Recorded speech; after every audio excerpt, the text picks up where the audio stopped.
After ending their four-decade title drought last season, the Georgia Bulldogs are back to try and defend it. But they entered the season as the number 3 team in the preseason AP poll, behind national title favorites Alabama and Ohio State.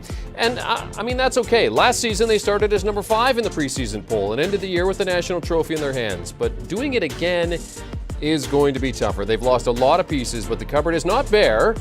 So, they're going to be in the conversation, and they start with a ranked game right out of the gate, and it's against the man who helped build that awesome defense, Dan Lanning. He's now the head coach at Oregon, but Kirby Smart's team enter as more than 2 touchdown favorites in what should be a good game and a good measuring stick for both teams as to where they are to start the season. Let's welcome in Cover 3 podcast host Chip Patterson to discuss Georgia's title defense and their title defense. That Georgia defense, Chip, allowed double-digit points in just 3 of their 12 regular season games last year. They lost Trayvon Walker, Jordan Davis, Lewis Cine, Nakobe Dean to the draft, just to name a few.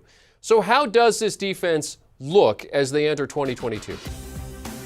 Is it possible to have a historic defense lose a historic amount of NFL draft talent, but I still am going into the year thinking that they're the best in the country? Because right now, Georgia's defense in 2022 looks like it will be, once again, the best in the country. You mentioned some of those ridiculous stats last year, 10.2 points per game. How about 2.6 yards per rush allowed? But when you still have some of the best players at their individual positions, like Nolan Smith at linebacker, Jalen Carter along the defensive line, and Keely Ringo at cornerback, then you've got at all 3 levels the kind of difference makers that any team in America would love to have. But this is where Kirby Smart and his approach to building up a program that is not just going to flash, but a program that's going to sustain really helps the Bulldogs be able to plug and play, because there are redshirt freshmen along the defensive line that are going to be very key to coming in and taking the place of Jordan Davis and Devontae Wyatt on the interior. On the defensive backfield, they've been able to continue to recruit well, and look for Xavier Sari, whose stock is rising at the linebacker position, to join Nolan Smith. Again, I'm just mentioning 4 stars, 5 stars, 4 stars, 5 stars.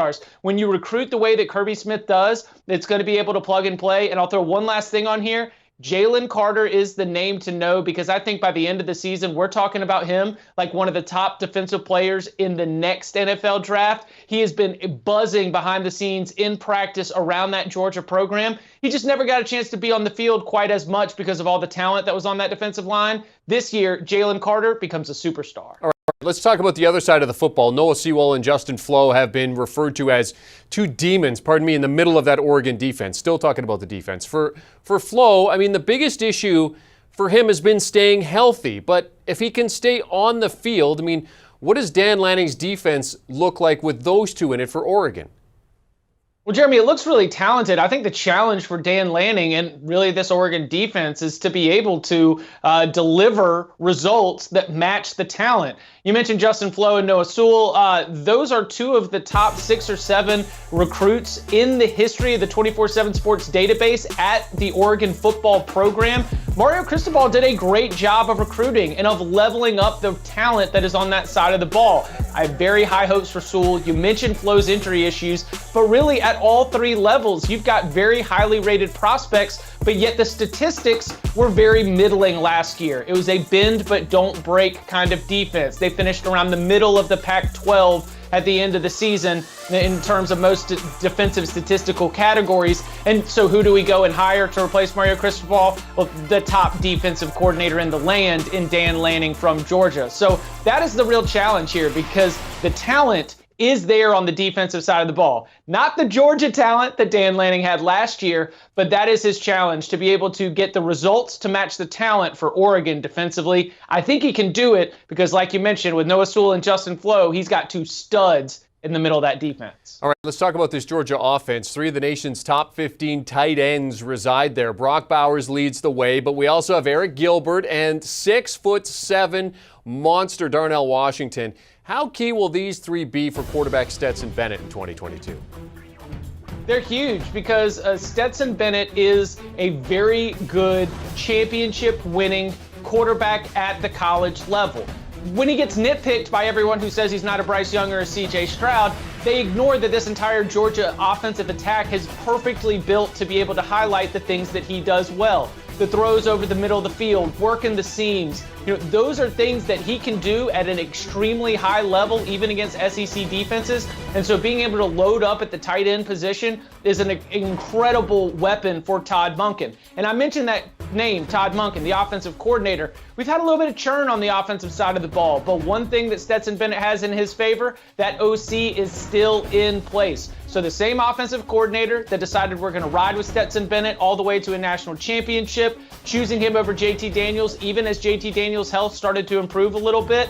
Now they've spent all offseason together. Now they are back once again where we are going to have Todd Monken, who knows exactly what Stetson Bennett can do well. They've got the tight ends and the options over the middle of the field to be able to highlight that. And that's all things that are going to help this Georgia offense, huh? Bowers' his favorite guy last year, 56 catches, over 850 yards, 13 touchdowns.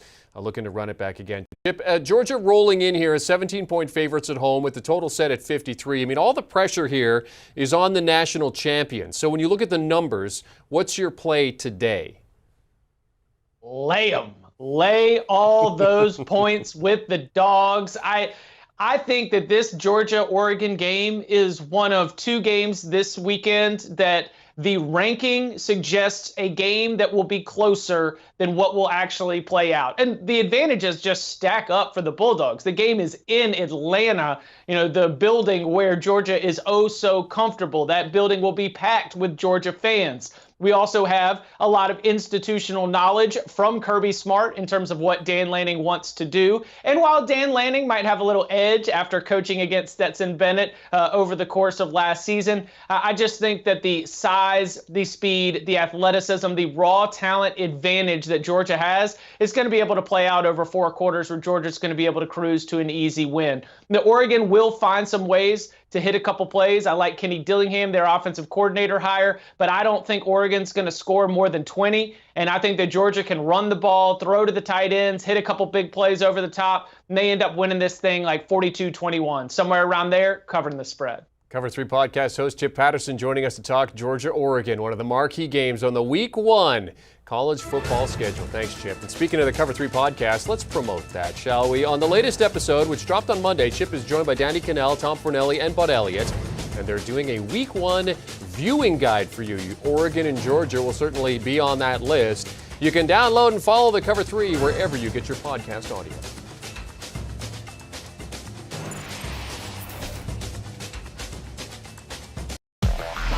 Do you want a sports network that delivers everything that matters about the game? The highlights, the picks, the instant analysis, no yelling, no fake debates, no politics. Hit the subscribe button and never miss a moment.